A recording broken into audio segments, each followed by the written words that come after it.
Allahu Akbar. Apa yang meriah tu? Semangat. Hijrah itu persaudaraan, perpaduan. Dah. Pecah kawah tu. Ni. Awal Muharram dah lepas dah. Ni buat apa ni? Cikgu lupa kan, kita kan ada buatkan bubur Asyura. Allahu Akbar. Bubur Asyura betul. Oh, patutlah bawa keluar kawah ni.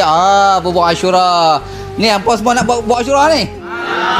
InsyaAllah kita buat persiapan awal. Cikgu-cikgu pun tengah ada usaha ni untuk kita buat majlis Asyura. InsyaAllah 10 Muharram. Subhanallah, bersemangat anak-anak ni nak kacau bubur Asyura pada 10 Muharram ni. Allahu Akbar. Jadi marilah sama-sama kita realisasikan harapan anak-anak untuk bubur Asyura tahun ini. InsyaAllah kami bercadang nak buat 5 kawah bubur Asyura. Kos bahan-bahan satu kawah anggaran RM600. Yang nak berkongsi rezeki, tajalah dengan membeli produk jualan asrama kami atau sumbangan seikhlas hati. InsyaAllah untuk program kacau bubur Asyura tu nanti kita akan buat live siaran secara langsung di TikTok Asrama Kasih Sayang.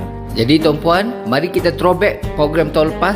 Kita dapat kacau bubur Asyura. Allahu Akbar. Jamu anak-anak ni makan. Allahu Akbar. Seronok sangat anak-anak dapat merasa makan bubur Asyura. Hasil perkongsian rezeki dari pakcik-makcik. Setahun sekali je tuan-puan. Kita gembirakan anak-anak yatim asnaf. Mudah-mudahan Allah gembirakan kita, insya-Allah. Dan sebagai penghargaan, anak-anak ni akan buat program baca Yasin, tahlil, doa hajat sebelum berbuka puasa. Kerana pada 9 hari bulan Muharram kami berpuasa sunat Tasu'ah, dan 10 Muharram anak-anak teruskan dengan puasa sunat Asyura. Hari besar ni, hari Asyura ni banyak para nabi-nabi dan rasul-rasul, peristiwa-peristiwa besar dalam Islam.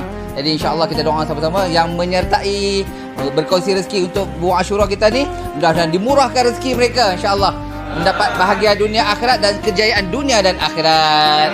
Amin amin ya rabbal alamin. Okey, teruskanlah basuh kawah di insya-Allah